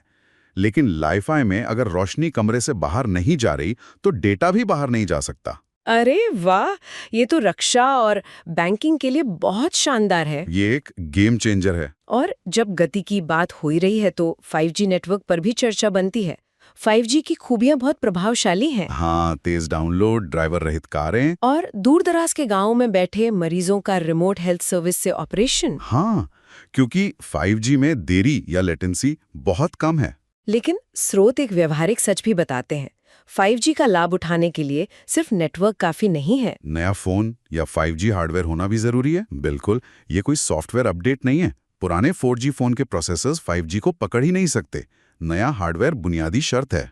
और जब हार्डवेयर की बात आती है तो एक आम सवाल मन में आता है कि मशीनें आखिर डेटा या आवाज को समझती कैसे हैं? इंसान तो भाषा बोलते हैं, पर मशीन कैसे समझती है? हाँ, तो इसका जवाब है 0 और 1। स्रोत बताते हैं कि कंप्यूटर सिर्फ बिट्स की भाषा समझता है, 0 या 1, जो डेटा की सबसे छोटी इकाई है, और ऐसे 8 बिट्स मिलकर एक बाइट बनाते हैं। यानी दुनिया की सारी डिजिटल तस्वीरें, किताबें सब इन्हीं 0 और 1 के विशाल समुद्र से बनी है। एकदम, सब कुछ विद्युत संकेतों का खेल है। 1 का मतलब करंट चालू और 0 का मतलब करंट बंद। और इन सूचनाओं को याद रखने के लिए मेमोरी की जरूरत होती है, जिसमें रैम, रोम और कैश का जिक्र आता है। इसे एक आसान उदाहरण से समझते हैं। मान लीजिए एक ऑफिस की मेज है जहां तुरंत इस्तेमाल होने वाली फाइलें रखी हैं। ये मेज रैम है। Random access memory. हाँ, ये काम करने की जगह देती है, पर ये अस्थायी होती है। बिजली जाते ही मेज साफ हो जाती है। सारा डेटा खत्म। हाँ, तो फिर रोम क्या है? रोम यानी रीड ओनली मेमोरी उस पक्की अलमारी की तरह है जहां फाइलें हमेशा सुरक्षित रहती हैं। कंप्यूटर स्टार्ट कैसे होगा, ये निर्देश इसी में होते हैं। और एक तीसरी मेमोरी भी है ना, कैश मेमोरी। वो सबसे तेज मेमोरी होती है, मेज की दराज की तरह जो प्रोसेसर के बिल्कुल पास होती है। बार बार चाहिए होने वाला डेटा इसी में रखा जाता है। ये उदाहरण बहुत सटीक है। अब हम इस आधुनिक मेमोरी से थोड़ा पीछे इतिहास में चलते हैं। हमने शुरुआत में लकड़ी के माउस की बात की थी। जी, करीब 40-50 साल पहले की बात। डगलस एंगलबार्ट ने जब इसका प्रोटोटाइप बनाया था तो वो एक लकड़ी का डिब्बा था जिसमें 2 पहिए लगे थे। और इतिहास का एक और मील का पत्थर था ENIAC। 1946 में बना दुनिया का पहला इलेक्ट्रॉनिक डिजिटल कंप्यूटर। आज के स्लिम लैपटॉप देखकर अजीब लगता है कि ENIAC एक पूरे कमरे के बराबर था और उसका वजन कई टन था। और ये बदलाव रातों रात नहीं हुआ। शुरुआती कंप्यूटरों में वैक्यूम ट्यूब्स इस्तेमाल होते थे, जो बड़े थे और जल्दी गर्म होकर टूट जाते थे। फिर विज्ञान ने छलांग लगाई और सिलिकॉन से बनी इंटीग्रेटेड सर्किट या IC चिप्स आ गईं, जिन्होंने लाखों ट्रांजिस्टर एक छोटे टुकड़े पे समेट दिए और माइक्रो कंप्यूटर का युग शुरू हुआ। और आज प्रोसेसर इतने शक्तिशाली हो गए हैं। स्रोतों में इंटेल कोर i9 का जिक्र है, जिसका इस्तेमाल भारी कार्यों और मशीन लर्निंग में होता है। और जब इतने उपकरण जुड़ते हैं तो नेटवर्क उन्हें पहचानता कैसे? हाँ, हर उपकरण की एक खास पहचान होती है जिसे मैक एड्रेस कहते हैं। Media access control address. ये 48 बिट्स का एक हार्डवेयर पता होता है, जो IP एड्रेस से अलग होता है ना? बिल्कुल। IP एड्रेस बदल सकता है, पर मैक एड्रेस डिवाइस का डिजिटल फिंगरप्रिंट होता है। चोरी होने पर यही काम आता है। ये तकनीक वाकई कमाल है, लेकिन हम ये सिर्फ प्रयोगशालाओं तक सीमित नहीं है। ई-गवर्नेंस के जरिए ये आम जीवन का हिस्सा बन रही है। स्रोतों में इसके बेहतरीन उदाहरण हैं, जैसे ग्रामीण विकास मंत्रालय का नक्शा कार्यक्रम, जो DILRMP के तहत चल रहा है। हाँ, जमीन के कागजात हमेशा विवादों से भरे रहे हैं, पर इस कार्यक्रम से इन रिकॉर्ड्स को पूरी तरह डिजिटल और पारदर्शी बनाया जा रहा है। हेराफेरी की गुंजाइश ही खत्म। यूपी सरकार ने भी वित्तीय निगरानी के लिए कोषवाणी वेबसाइट शुरू की है और शिक्षा में 2020 में शुरू हुआ विद्यादान पोर्टल इसका शानदार उदाहरण है। ई-गवर्नेंस तो प्रत्यक्ष दिखाई देता है, पर विज्ञान की गहराइयों में जाएं तो नैनो टेक्नोलॉजी सामने आती है, जो किसी जादू जैसी लगती है। नैनो स्केल मतलब 1 से 100 नैनोमीटर, 1 मीटर का 1 अरबवा हिस्सा। इंसान के बाल को हजारों बार काटें तब जाकर वो नैनो स्केल बनता है। सोचकर ही दिमाग चकरा जाता है। इस स्तर पर पदार्थों के गुण बदल जाते हैं। स्रोतों में बताया गया है कि नैनो कार्बन ट्यूब वजन में हल्के होते हैं पर स्टील से भी ज्यादा मजबूत होते हैं। भविष्य में स्पेस एलिवेटर बनाने के लिए। हाँ, और नैनो फाइबर के कपड़े जो कभी गंदे ही नहीं होते, उन पर पानी या धूल टिकी नहीं पाती। और चिकित्सा में नैनो दवाएं जो शरीर में जाकर सिर्फ बीमारी वाली कोशिकाओं पर ही हमला करती हैं। जिससे साइड इफेक्ट्स न के बराबर होते हैं। और भविष्य की बात हो तो एआई की चर्चा लाजिमी है। कंप्यूटरों की 5वीं पीढ़ी। एआई का बुनियादी सिद्धांत मशीनों को इंसानों की तरह सोचने और फैसले लेने लायक बनाना है। स्रोतों में प्रोलॉग भाषा का जिक्र है। Programming in logic, arm coding में स्टेप बाय स्टेप निर्देश होते हैं, पर प्रोलॉग में सिर्फ नियम और तथ्य दिए जाते हैं। और कंप्यूटर खुद तय करता है कि जवाब क्या होगा। बिल्कुल इंसानी दिमाग के करीब। ये सब सुनकर बहुत उत्साह पैदा होता है, लेकिन हर उजले पहलू की एक परछाई भी होती है। ये दुनिया पूरी तरह सुरक्षित नहीं है। जहां डेटा है वहां खतरे भी हैं। दुनिया के सबसे पहले कंप्यूटर वायरस का नाम क्रीपर था, जो 1971 में आया था। वो सिर्फ मैसेज छोड़ता था कि मैं क्रीपर हूं, मुझे पकड़ कर दिखाओ। पर उसने एक खतरनाक चलन शुरू कर दिया। आज तो मैलवेयर और साइबर हमले बहुत जटिल हो गए हैं। स्रोतों में वर्म्स का जिक्र है। आम वायरस को फैलने के लिए इंसान की जरूरत होती है, पर वर्म्स नेटवर्क के जरिए खुद अपनी नकल बनाते हैं। बिना कोई फाइल खोले फैल जाते हैं और सिस्टम क्रैश कर देते हैं। ये बड़ी चुनौती है। तो इससे बचने का उपाय क्या है? स्रोत बताते हैं कि सीडैक ने साइबर हमलों से बचाने के लिए नयन नाम का एक स्वदेशी सॉफ्टवेयर बनाया है, जो डिजिटल चौकीदार की तरह काम करता है। बिल्कुल। और सुरक्षा की बात हो रही है तो इतिहास की एक ऐसी घटना याद आती है जिसने सबको डरा दिया था, Y2K बग। साल 1999 खत्म होने वाला था और पूरी दुनिया में खौफ था। ये तकनीकी चूक थी क्या? शुरुआती दिनों में मेमोरी महंगी थी, तो प्रोग्रामर्स ने साल के सिर्फ अंतिम 2 अंक इस्तेमाल किए। 1998 को सिर्फ 98 लिखा। तो जब 2000 आता तो वो 00 हो जाता। और कंप्यूटर उसे 1900 समझ लेता। बाप रे, मतलब दुनिया 100 साल पीछे चली जाती। बैंकों की ब्याज गणना गलत हो सकते थे, बिजली ग्रिड शटडाउन हो सकते थे। इस छोटी सी बात ने पूरी दुनिया को अटका दिया था। फिर हजारों इंजीनियरों ने अरबों डॉलर खर्च करके इसे सुधारा। ये याद दिलाता है कि मशीनें वही करती हैं जो इंसान उन्हें निर्देश देते हैं। तो हम आज की चर्चा को समेटें तो लकड़ी के माउस से लेकर ऐरावत सुपर कंप्यूटर तक का सफर शानदार रहा है। एकदम 100% सच। तांबे के तारों से लाईफाई की रोशनी तक इंसान की वैज्ञानिक क्षमता की कोई सीमा नहीं है। और ये सब सिर्फ लैब तक सीमित नहीं है, इसने हर इंसान की जिंदगी बदल दी है। फोन से लेन देन हो या जमीन के रिकॉर्ड्स, आज सूचना प्रौद्योगिकी हवा और पानी जितनी ही जरूरी हो गई है। बिल्कुल। और इन सब जानकारियों के बाद हमें एक बहुत ही दिलचस्प और थोड़ा बेचैन करने वाला विचार मन में आता है। क्या?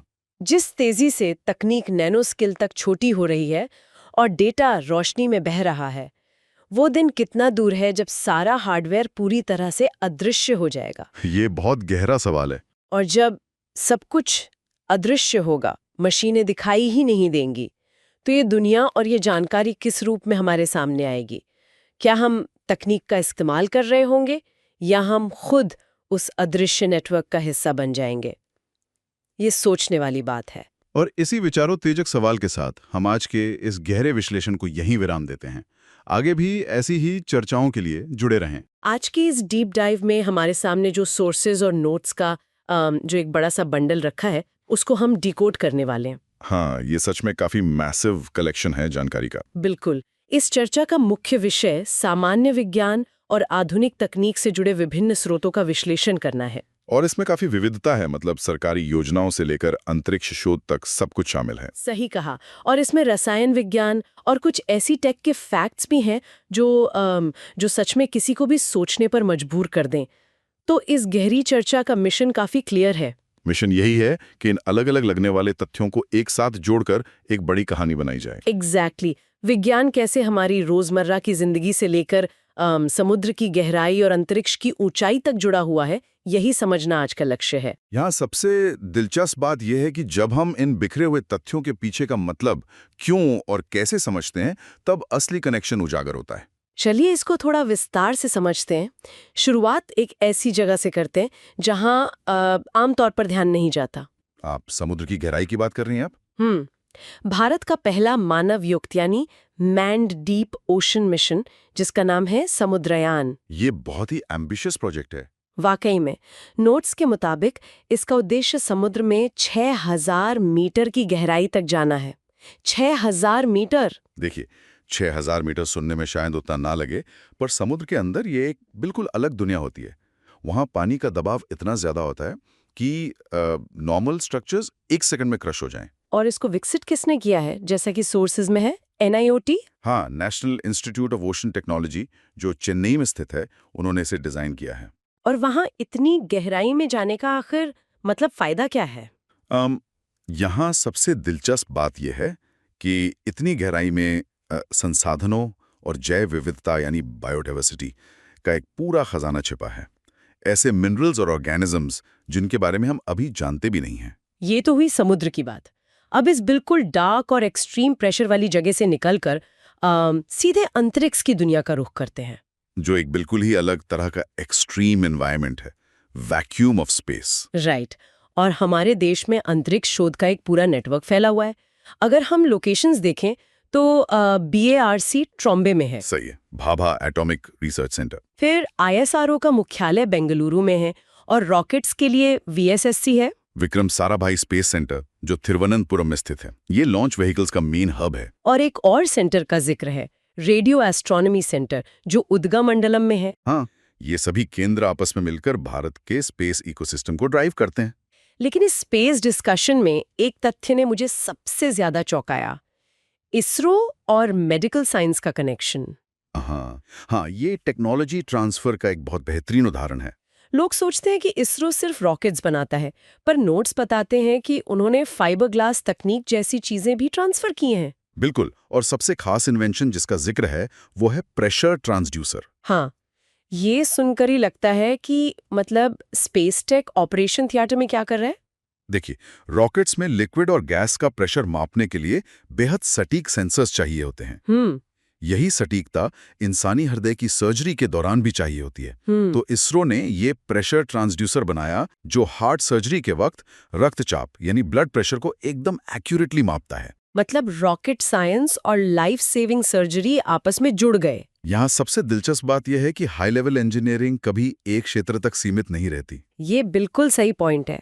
और इंजीनियरिंग की बात हो और HAL का जिक्र ना आए, हिंदुस्तान एरोनॉटिक्स लिमिटेड। हाँ, इसकी स्थापना के बारे में सोर्सेज में काफी स्पेसिफिक टाइमलाइन दी गई है। 23 दिसंबर 1940 को बैंगलोर में शुरू हुआ था। सही, वर्ल्ड वॉर के टाइम पर। हाँ, और फिर 1951 में सरकार ने इसे अपने नियंत्रण में ले लिया। और 1964 में इसका नया रूप सामने आया है ना। बिल्कुल। और आज इनका मुख्य काम लड़ाकू विमान और हेलीकॉप्टर बनाना है। ये देश की एरोस्पेस बैकबोन है। एरोस्पेस और रॉकेट्स की दुनिया काफी उमंग बड़ी लगती है। चलिए इसको थोड़ा विस्तार से समझते हैं और बड़ी मशीन से निकलकर सीधे रोजमर्रा की जिंदगी में आते हैं, हमारी थाली में। रसायन विज्ञान और खाद्य पदार्थ। हाँ, अक्सर खाना खाते वक्त किसी का ध्यान नहीं जाता कि हम एक्चुअल में कितने रसायन यानी केमिकल्स कंज्यूम कर रहे हैं। ये एक ऐसी चीज है जिसके बारे में लोगों को और जागरूक होना चाहिए। जैसे कि नोट्स में सैकरिन का जिक्र है। ये एक कृत्रिम मधुरक है, आर्टिफिशियल स्वीटनर। जो लोग चीनी नहीं खाना चाहते वो इसे इस्तेमाल करते हैं। और फिर खाने को लंबा चलाने के लिए परिरक्षक होते हैं, मतलब प्रिजर्वेटिव्स। यहाँ सोडियम बेंजोएट का नाम दिया गया है। हाँ, सोडियम बेंजोएट पैकेज्ड फूड में बहुत आम है। ये खाने को खराब होने से बचाता है। उसके बाद खाने को दिखने में अच्छा बनाने के लिए कैराटीन जैसा खाद्य रंग या फूड कलर डाला जाता है। पर इन सबका एक दूसरा पहलू भी है। क्या? जब रोजाना की डाइट में इतने सारे केमिकल्स और प्रिजर्वेटिव जाएंगे तो पेट में अम्ल यानी एसिड बनता है और फिर एसिडिटी होती है। और उस एसिडिटी को ठीक करने के लिए हम एक और केमिकल लेते हैं। एग्जैक्टली, जिसे प्रति अम्ल या एंटासिड कहते हैं। सोर्सेज में लेंसोप्रोजोल का जिक्र है। यानी हम एक केमिकल लूप में फंसे हैं, स्वीटनर से लेकर एंटासिड तक। यहाँ सबसे दिलचस्प बात यह है कि केमिस्ट्री ही प्रॉब्लम क्रिएट कर रही है और केमिस्ट्री ही सोल्यूशन दे रही है। ये सच में एक अलग पर्सपेक्टिव है। खैर, रसोई से बाहर निकलकर संचार की तरफ आते हैं, कम्युनिकेशन। टेलीफोन का इतिहास। टेलीफोन को लोग बस एक डायल करने वाली मशीन मानते हैं, पर आखिर ये काम कैसे करता है? एक आवाज दूसरी जगह कैसे पहुंचती है? इसके पीछे जो सबसे श्रेष्ठ युक्ति है वो है कार्बन माइक्रोफोन। कार्बन माइक्रोफोन, ये विद्युत चुंबकीय प्रेरण पर काम करता है, राइट? Electromagnetic induction. हाँ। इसे बहुत ही सिंपल तरीके से समझें तो इसमें 2 प्लेट्स होती हैं। 2 प्लेट्स? और उन दोनों प्लेट्स के बीच में कार्बन के छोटे छोटे दाने भरे होते हैं। इसमें से एक प्लेट स्थिर होती है यानी फिक्स्ड और दूसरी गतिशील होती है जो मूव कर सकती है। तो जब कोई बोलता है जब ध्वनि ऊर्जा यानी हमारी आवाज की वेव्स उस मूविंग प्लेट पर पड़ती हैं तो वो वाइब्रेट करती हैं। और वो वाइब्रेशंस उन कार्बन के दानों को दबाते हैं। बिल्कुल, जैसे ही कार्बन के दाने दबते हैं उनका इलेक्ट्रिकल रेजिस्टेंस बढ़ जाता है। इस तरह ध्वनि ऊर्जा सीधे विद्युत ऊर्जा यानी इलेक्ट्रिकल एनर्जी में कन्वर्ट हो जाती है। और फिर वही करंट तारों के जरिए ट्रैवल करता है। ये तो बहुत ही आसान और शानदार मैकेनिज्म है। ये संचार क्रांति की नींव था। एक इंसान से दूसरे इंसान का संचार तो समझ आ गया, लेकिन सरकार एक साथ करोड़ों लोगों तक सूचना कैसे पहुंचाती है? वहां पर मास कम्युनिकेशन आता है, जिसके लिए पहले डीएवीपी हुआ करता था। Directorate of advertising and visual publicity. पर नोट्स बताते हैं कि 2017 से इसे बीओसी के साथ मिला दिया गया है। हाँ, bureau of outreach and communication. इनका मुख्य काम यही है कि सरकारी योजनाओं का प्रचार सटीक ढंग से हो। और जब हम योजनाओं की बात करते हैं तो संचार का आखिर असर कहाँ दिखता है? सामाजिक कल्याण में। स्वास्थ्य योजनाएं इसका सबसे बड़ा हिस्सा हैं। चलिए इसको थोड़ा विस्तार से समझते हैं। यहाँ आम जनता से जुड़ी कई योजनाओं का विश्लेषण है। सबसे पहले एमएमए योजना। ये योजना स्तनपान यानी ब्रेस्ट फीडिंग को बढ़ावा देने के लिए है, ताकि नवजात शिशु की इम्यूनिटी स्ट्रांग हो। फिर लक्ष्य योजना का जिक्र है। इसका नाम काफी सटीक है। इसका फोकस प्रसव कक्ष यानी लेबर रूम और ऑपरेशन थिएटर की क्वालिटी और केयर में सुधार लाना है। एक और बड़ा नाम है सुमन। हाँ, ये गर्भवती स्त्री और नवजात शिशु दोनों की निःशुल्क देखभाल के लिए है। जीरो एक्सपेंस डिलीवरी इसका मुख्य लक्ष्य है। और इन सब को ट्रैक करने के लिए एमसीपी कार्ड भी होता है। बिल्कुल। पीएमएमवीवाई यानी प्रधानमंत्री मातृ वंदना योजना के अंतर्गत एक कार्ड बनता है जिससे माँ और बच्चे की हेल्थ ट्रैकिंग होती है। ये पूरा एक इकोसिस्टम है। स्वास्थ्य की बात हो गई, अब पर्यावरण की तरफ ध्यान ले जाते हैं। इको फ्रेंडली टेक का जिक्र यहाँ जरूरी है। हाँ, नोट्स में एक बहुत ही रोचक नाम है सोलेक शॉ। ये काफी फॉरवर्ड थिंकिंग इन्वेंशन था। इसे 1 अक्टूबर 2008 को दिल्ली की तत्कालीन मुख्यमंत्री शीला दीक्षित ने शुरू किया था। ये एक 3 पहिए वाला वाहन है और ये कंप्लीटली पर्यावरण मित्र है। इसमें सबसे खास बात ये थी कि ये सोलर ऊर्जा और पैडल दोनों से चलता है। 2008 में सोलर पावर्ड पब्लिक ट्रांसपोर्ट का मॉडल होना सच में समय से आगे की बात लगती है। यहाँ सबसे दिलचस्प बात यह है कि आज जो हम इलेक्ट्रिक व्हीकल्स की इतनी चर्चा करते हैं, उसके शुरुआती वर्जन्स हमारे यहाँ सालों पहले बन चुके थे। बिल्कुल। अब चलिए इस गहरी चर्चा के सबसे हैरानत करने वाले हिस्से की तरफ आते हैं, वैज्ञानिक आश्चर्य। इसमें कुछ बहुत ही अनएक्सपेक्टेड फैक्ट्स हैं। जैसे कि अल्बर्ट आइंस्टाइन का नोबेल प्राइज। किसी से भी पूछा जाए कि उन्हें नोबेल क्यों मिला, तो जवाब आता है E=mc² के लिए, रिलेटिविटी। पर ये एक बहुत बड़ा मिसकंसेप्शन है। हाँ, यहाँ नोट स्पष्ट करते हैं कि उन्हें 1921 में नोबेल किसी और चीज के लिए मिला था। उन्हें प्रकाश विद्युत प्रभाव यानी फोटो इलेक्ट्रिक इफेक्ट के लिए नोबेल दिया गया था। फोटो इलेक्ट्रिक इफेक्ट जो क्वांटम फिजिक्स का बेस है। ये सच में एक माइंड ब्लोइंग फैक्ट है। लोगों को लगता है कि आइंस्टाइन मतलब सिर्फ रिलेटिविटी, पर उनका क्वांटम मैकेनिक्स में योगदान उतना ही बड़ा था। वक्त और रिलेटिविटी से आगे बढ़कर समय को सटीकता से मापने की बात करते हैं, एटॉमिक क्लॉक्स। समय की सटीकता एक ऐसी चीज है जो आम जीवन में शायद सेकंड्स में मैटर ना करे, पर स्पेस और डीप साइंस में करती है। पहले लोग सीजियम क्लॉक जानते थे, पर विश्व की सबसे शुद्ध घड़ी का ताज अब किसी और के पास है। हाँ, वो है स्ट्रोंटियम परमाणु पर आधारित घड़ी। और इसकी सटीकता का लेवल क्या है? नोट्स कहते हैं कि 300 मिलियन सालों में सिर्फ 1 सेकंड पीछे होती है। बाप रे, 300 मिलियन साल में सिर्फ 1 सेकंड का एरर। यहाँ सबसे दिलचस्प बात यह है कि इस सटीकता के बिना जीपीएस सैटेलाइट्स और अंतरिक्ष की डीप मिशंस काम ही नहीं कर सकते। डीप मिशंस जिनकी आंखें विशाल दूरबीन होती हैं, टेलीस्कोप्स। दुनिया की सबसे विशाल दूरबीन अभी बन रही है, ELT। एक्सट्रीमली लार्ज टेलीस्कोप, ये कहाँ पर है? ये चिली के अटाकामा रेगिस्तान में स्थित है। वहाँ आसमान बिल्कुल साफ होता है और एटमॉस्फेयर की डिस्टर्बेंस सबसे कम होती है। लेकिन एक और वेधशाला है जिसकी लोकेशन बिल्कुल अलग है, अंटार्कटिका यानी दक्षिणी ध्रुव में। उसका नाम आइस क्यूब है। ये बर्फ के बिल्कुल नीचे बनी हुई एक न्यूट्रिनो वेधशाला है। न्यूट्रिनोज यानी सब एटॉमिक कणों को पहचानना बर्फ के नीचे क्यों? क्योंकि बर्फ बाकी सारी आम रेडिएशन को ब्लॉक कर देती है और तब उन बेहद सूक्ष्म घोस्ट पार्टिकल जिसे कहते हैं, उन्हें डिटेक्ट करना आसान हो जाता है। एक तरफ अटाकामा का सूखा रेगिस्तान और दूसरी तरफ अंटार्कटिका की बर्फ, विज्ञान की पहुंच सच में असीमित है। और इस पहुंच को आगे ले जाने वाले हैं भविष्य के मटेरियल्स और रोबोट्स। हाँ, भविष्य की धातुओं को कुछ काफी दिलचस्प नाम दिए गए हैं। टाइटेनियम को भविष्य की धातु कहा जाता है क्योंकि ये हल्की भी है, मजबूत भी है और इसमें जंग नहीं लगता। एरोस्पेस के लिए परफेक्ट है।